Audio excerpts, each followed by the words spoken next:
जय हिंद दोस्तों। आज हम सीजीपीएससी या फिर छत्तीसगढ़ में होने वाले एग्ज़ाम जैसे ज्येष्ठ सम परीक्षक और बहुत सारे एग्ज़ामों के लिए हिंदी अनिवार्य होती है। उसमें से ज्येष्ठ सम परीक्षक और सम परीक्षक के लिए 100 नंबर का हिंदी पूछा जाता है। इस 100 नंबर की हिंदी के लिए आज हम एक वीडियो सीरीज़ चालू करने वाले हैं। मैं इस वीडियो सीरीज़ में आपको कंप्लीट वीडियो दूंगा और मेरा ये कोशिश रहेगा कि आप लोगों को समय में वीडियो प्रोवाइड हो जाए और यह आप इनका लाभ उठाएं। तो यह हम वीडियो आपको प्रतिदिन उपलब्ध कराएंगे। इस प्रकार ये सब आपकी कोर्स 1 से 1.5 महीने में ख़त्म हो जाएगी। तो चलिए शुरुआत करते हैं हिंदी व्याकरण। आज का क्लास है हिंदी वर्णमाला। आज क्लास है हिंदी वर्णमाला। अब बोलते हैं वर्णमाला किसको कहते हैं। वर्णों के व्यवस्थित क्रम को हम वर्णमाला कहते हैं। वर्णों के व्यवस्थित क्रम को वर्णमाला कहा जाता है। अब वर्ण किसको बोलते हैं? वर्ण बोलते हैं ध्वनि को वर्ण बोलते हैं और इसी को लिपि चिन्ह भी बोलते हैं। लिपि चिन्ह का मतलब है हम जो भाषा यूज़ करते हैं लिखने में, जो भाषा हम लिखने के लिए उपयोग करते हैं उसमें से हम जैसे इंग्लिश में ABCD, उसी प्रकार हिंदी में क ख ग घ आ ई, इस प्रकार इसको हम वर्णमाला कहते हैं। इसी को ध्वनि बोलते हैं, वर्ण बोलते हैं और लिपि चिन्ह बोलते हैं। यह सबसे छोटी इकाई है। जैसे ये क, ख और ये ग, आ, ये सभी वर्णमाला के अंदर। वर्णमाला में हमारे जितने भी ध्वनियाँ हैं उन सभी को हम लिपि चिन्ह कहेंगे। अब वर्णमाला होती क्या है ये देखिए। जैसे मैंने एक शब्द लिखा पानी या जल, तो ये शब्द है, लेकिन इसके अंदर ये ज और ये ल हमारा वर्ण है और इन दोनों से मिला एक व्यवस्थित रूप को ही हम वर्णमाला कहते हैं। वर्णमाला को शब्द के रूप में जाना जाता है। तो हमने आज सीखा कि ध्वनि, वर्ण और लिपि चिन्ह एक ही चीज़ है। अब वर्णमाला के प्रकार। वर्णमाला में आपके स्वर आते हैं, व्यंजन आते हैं और आयोगवाह आते हैं। स्वर क्या होता है?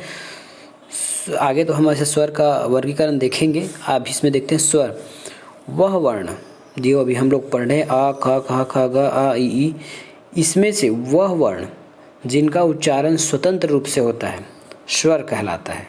स्वतंत्र कहने का अर्थात ये है कि ये अपने आप में उच्चारण के लिए सक्षम है। इसी और किसी भी शब्द, वर्ण, ध्वनि की आवश्यकता नहीं होती। जैसे अ, आ, ई, उ। ये है हमारे स्वर, ये है स्वर।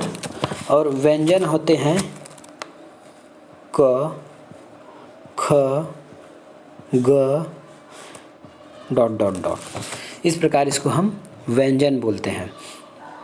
अब इस स्वर और व्यंजन के मध्य एक और आहा बोलते हैं।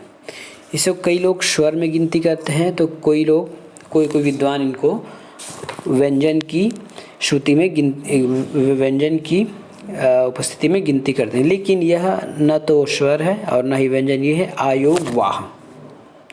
ये अ की मदद से उत्पन्न होने वाले वर्ण हैं और व्यंजन की सहायता करते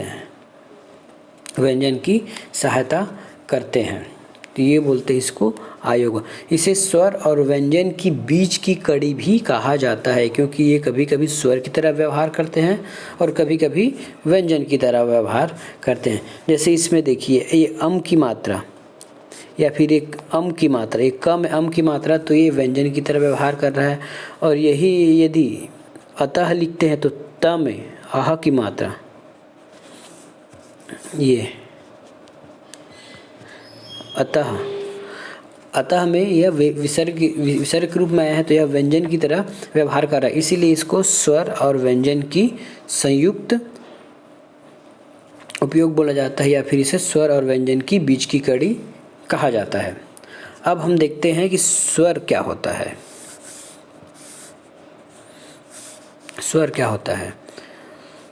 स्वर वह वर्ण है जिसका उच्चारण स्वतंत्र रूप से किया जाता है, किसी मात्रा का उपयोग की आवश्यकता नहीं होती। इनका उपयोग मात्रा के रूप में भी होता है। ये क्या बोला मैंने?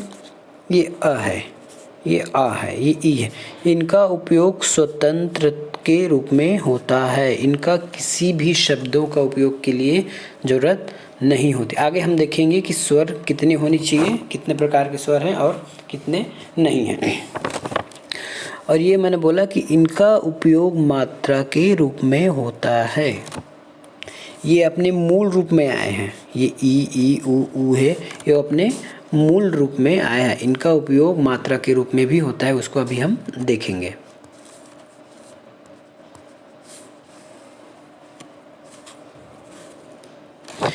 अब ये मात्रा के रूप में कैसे उपयोग होगा? जैसे मैंने लिखा अनार, ये अपने मूल रूप में आए हैं। ये जो अ है अपने मूल रूप में आया है। लेकिन यदि मैंने लिख दिया मीना, तो यहाँ ई का साउंड है, लेकिन हमने ई न लिख के यहाँ इसकी मात्रा, जैसे बड़ा ई की मात्रा होती है ऐसे,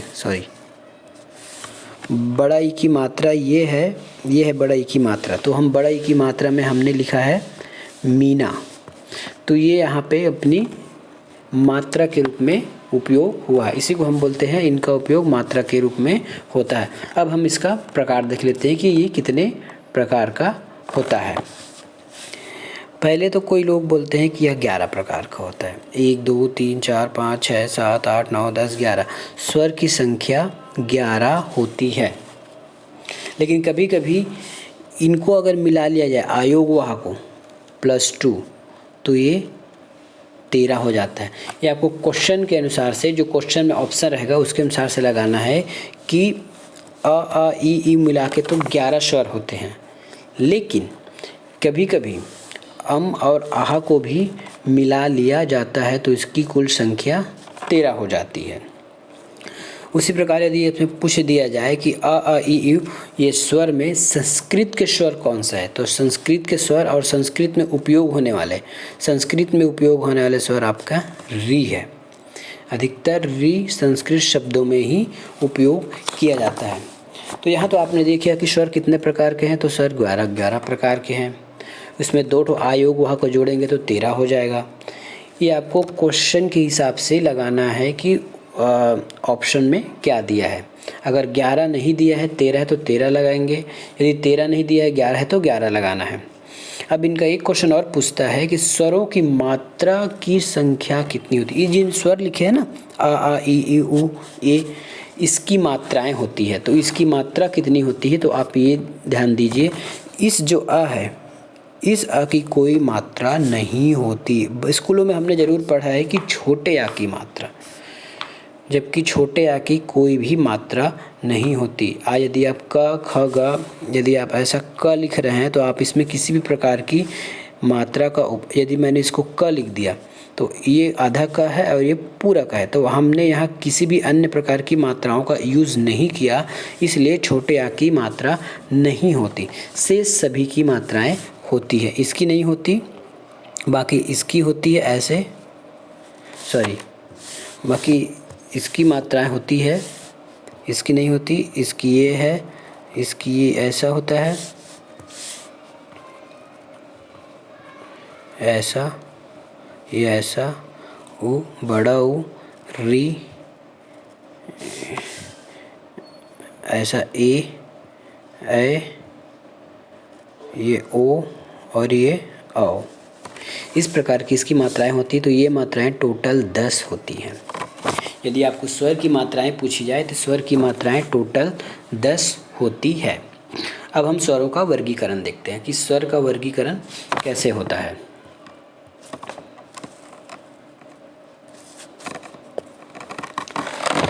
स्वरों का वर्गीकरण प्रकार उत्पत्ति के आधार पर। उत्पत्ति मतलब बनावट, या जहाँ से ये उत्पन्न हुए हैं। पहले तो मूलतः ये देखिए, उत्पत्ति का मतलब होता है किसी चीज़ का बनना या निर्माण।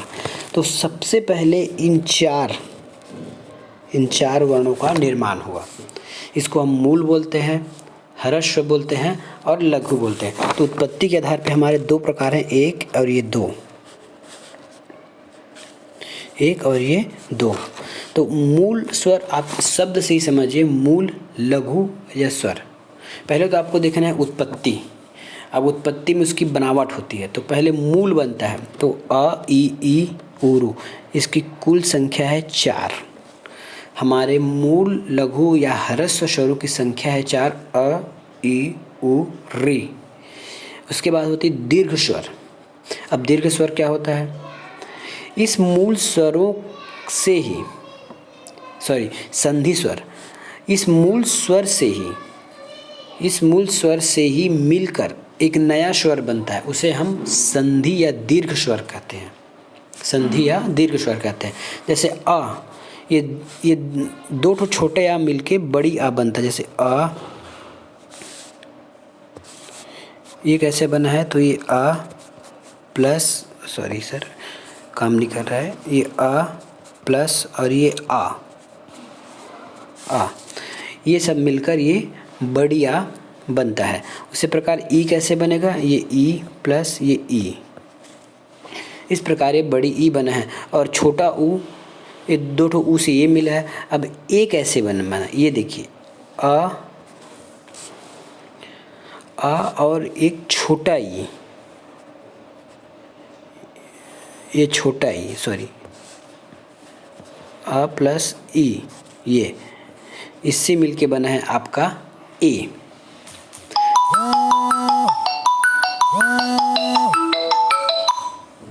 ए बना है।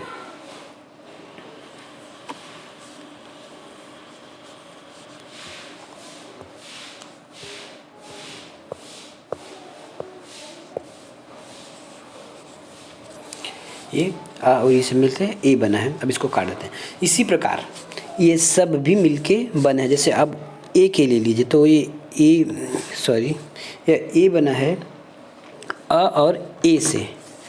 ये ए जो बना है छोटे अ प्लस ए से।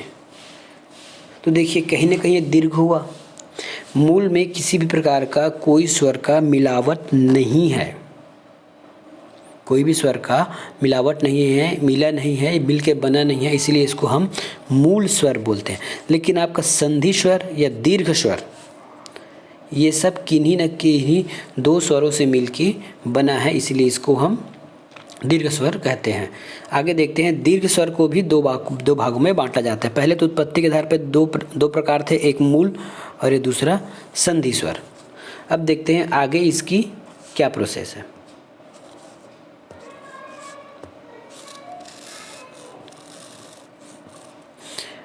अब संधि स्वर के 2 प्रकार, संधि स्वर या ये दीर्घ स्वर है, इसको दीर्घ या संधि स्वर बोलते हैं। तो इसी को 2 भागों में पुनः विभाजित किया गया है। तो वो है, एक ये है और एक 2 है। अब आपको यही कन्फ्यूज़न होगा। अब ये देखिए, मूल दीर्घ या सजातीय दीर्घ, मूल दीर्घ। अब मूल, हमने मूल पढ़ा है अ ई उ री, ये आपका मूल है, ये मूल स्वर है।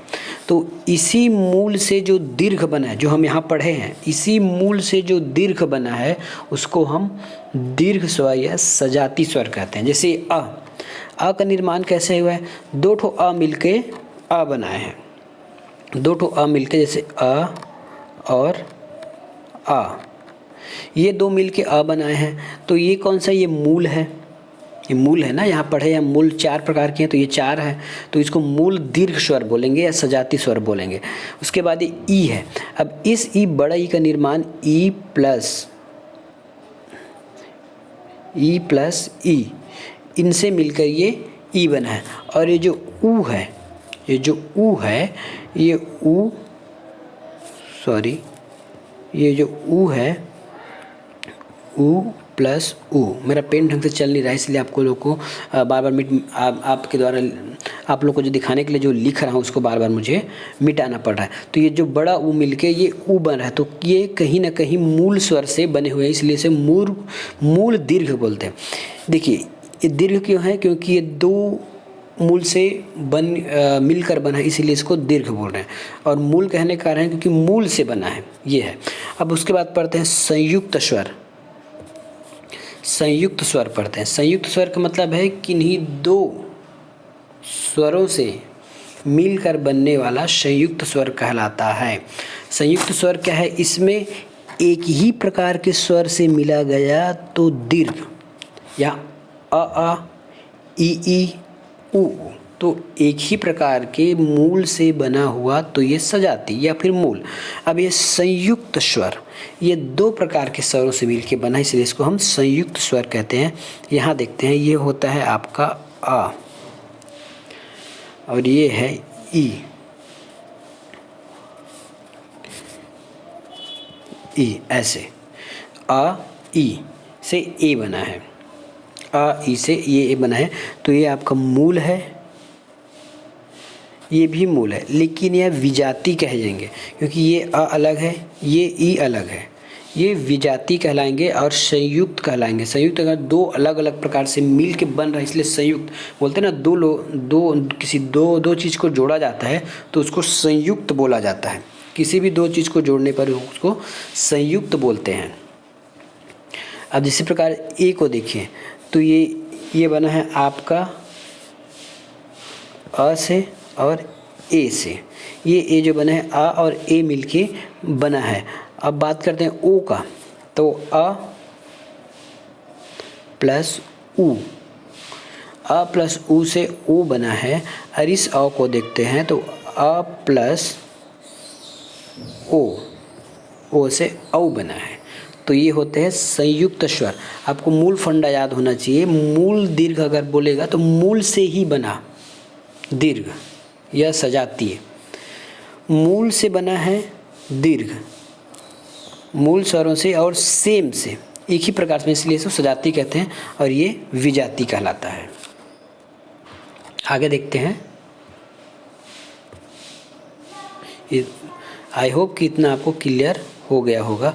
अब देखते हैं उच्चारण के काल के आधार पर हम उसको 3 प्रकार से बांटते हैं।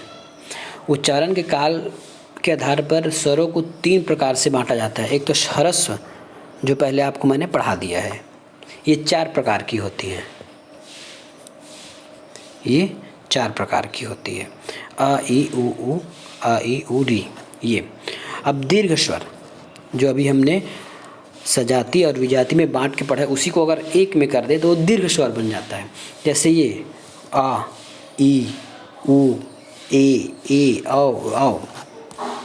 प्लुत स्वर क्या बोलते हैं? जैसे ओम, जैसे हम कभी ओम लिखते हैं, जैसे ओम लिखते हैं या किसी को दूर से चिल्लाते हैं मोहन, या किसी लंबे एक वर्ड को लंबा खींचा जाता है तब उसको प्लुत बोलते हैं। प्लुत को ऐसा लिखते हैं, ऐसा ऐसा ऐसा।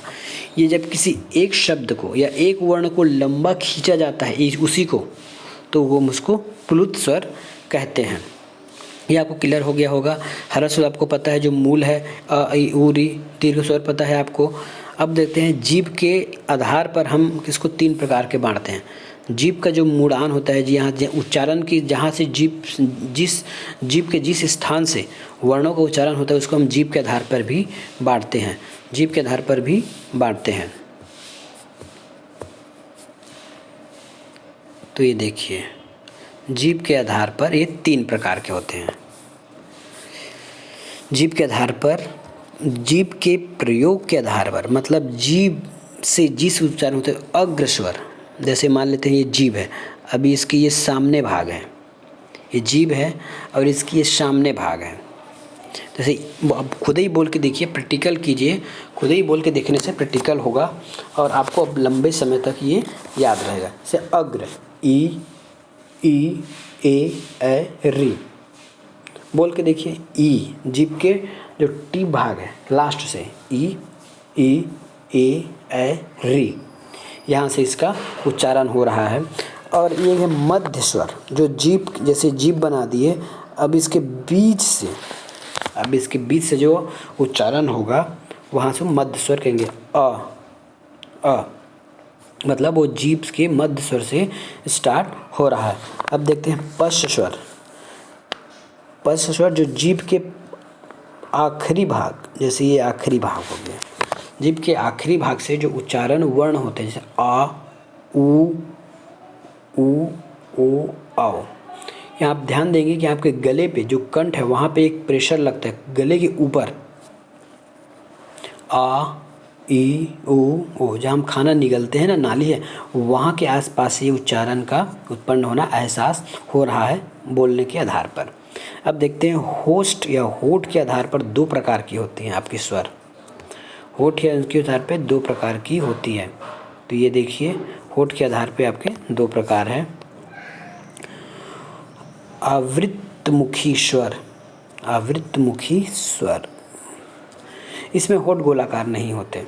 जैसे हम इसको उच्चारण करें आ ई उ ए री, आ ई ए री, आ ई ए री, इसमें कहीं भी हमारा ओठ गोलाकार नहीं बन रहा है। लेकिन वही अगर वृत्तमुखी में देखें, वृत्तमुखी स्वर, इसमें गोल होकर जैसे ओ, अब एहसास कीजिए, बोल के देखिए ऊ ओ औ, इसमें आपके होठ गोलाकार हो रहे हैं। इसके बाद हम देखते हैं स्वरों की मात्राएं क्या होती है। स्वरों की मात्राएं क्या होती है।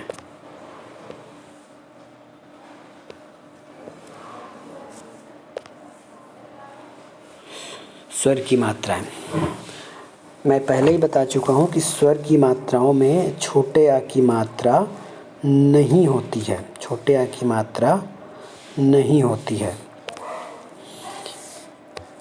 इसमें मात्रा नहीं होती है। और बड़े आ में ऐसी मात्रा होती है, बड़े आ में आपकी ऐसी मात्राएं होती है। ई में कैसी मात्रा होती है, छोटी ई की मात्रा ये, और ये बड़े ई की मात्रा, ये बड़े ई की मात्रा, ये छोटा ऊ, बड़ा ऊ, ये ए की मात्रा, ये ए की मात्रा, ये ओ की मात्रा, ये औ की मात्रा, और ये री की मात्रा, री की मात्रा। कुछ मात्राओं के आधार पर हम आपको बताते हैं कि कौन सी मात्राएं कैसे लगती हैं, ठीक है। कुछ मात्राएं वर्णों के पीछे लगती है, ये मात्रा आपके वर्ण के पीछे लगेंगी, ये मात्रा आपकी वर्ण के पीछे लगेंगी, ये और ये, और लास्ट में आपका अह है जो विसर्ग है, जिसको आयोग आप बोले थे।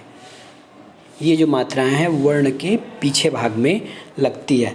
कुछ मात्रा वर्ण के पीछे लगती है, तो एक मात्रा है जो वर्ण के पीछे लगती है, तो ये है, ये वर्ण के पीछे लगती है। जैसे या ई, मीरा लिखेंगे, छोटा मा रहेगा, नीर लिखेंगे, इस प्रकार से ये छोटे आ की मात्रा है जो पीछे, निधि लिखेंगे, सिरा लिखेंगे, जिसका लिखेंगे, उसमें ये छोटे आ ये वर्ण के पहले लगती है। और कुछ मात्राएं वर्ण के नीचे लगती है। वर्ण के नीचे लगने वाली मात्राएं ये है, छोटा ऊ, बड़ा ऊ और री, ये वर्ण के नीचे लगती हैं। और कुछ मात्राएं वर्ण के पीछे लगती ही लगती हैं, लेकिन वर्ण के ऊपर भी लगती हैं। ये पीछे लगती हैं, ये भी पीछे लगती है, ये पीछे लगती है, लेकिन ये वर्ण के ऊपर लगती हैं। ये देखिए, ये वर्ण के ऊपर है, ये वर्ण के ऊपर है, ये वर्ण के ऊपर है, और ये भी वर्ण के ऊपर ही लगेंगी। जबकि अब इसमें हम इसमें चंद्र बिंदु भी आता है, एक चंद्र बिंदु है और एक बिंदु है, ये भी मात्राएं वर्ण के ऊपर लगती है। अब हम इसमें कुछ खास बातें देख लेते हैं।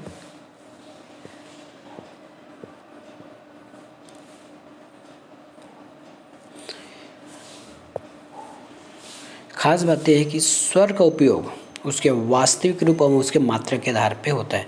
जैसे मैंने पहले ही बताया है, स्वर का उपयोग उसके वास्तविक रूप या मात्रा के आधार पर दोनों रूप में होता है। लेकिन वास्तविक स्वर का उपयोग वास्तविक रूप में कब आएगा स्वर, जब एक स्वर एक साथ हो। जैसे लिखिए अनार,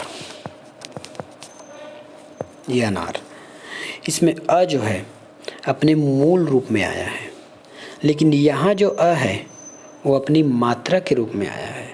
ये जब हम आपको व्यंजन संधि पढ़ाएंगे या फिर व्यंजन पढ़ाएंगे तब बताएंगे कि ये वर्ण उसके पीछे आया कैसे है। जैसे जल में भी ज और ल में अ की मात्रा है जो अपने मूल रूप में ना आकर मात्रा के रूप में आई है। यदि इसको तोड़ा जाए तो ये हम व्यंजन बताएंगे कि किस प्रकार से ज अ ल अ इस प्रकार की मात्राएं होती है। जब शब्द के आरंभ में स्वर आए तो अपने मूल स्वरूप में आता है। देखिए शब्द के आरंभ में आया है तो अपने मूल रूप में ही आता है, जैसे आम, उषा। ये अपने जैसे कोई भी स्वर हो, कोई भी स्वर हो, री, उ, ए, जो भी हो, यदि वह शब्द के प्रारंभ में आ रहा है तो अपने मूल रूप में ही आएगा। एक लास्ट है, जब व्यंजन के साथ दो स्वर लगातार आए तो पहला स्वर की मात्रा के रूप में और दूसरा जो है उसके मूल रूप में आता है। दो स्वर एक साथ आए तो अब इसमें क्या होगा ये देखिए।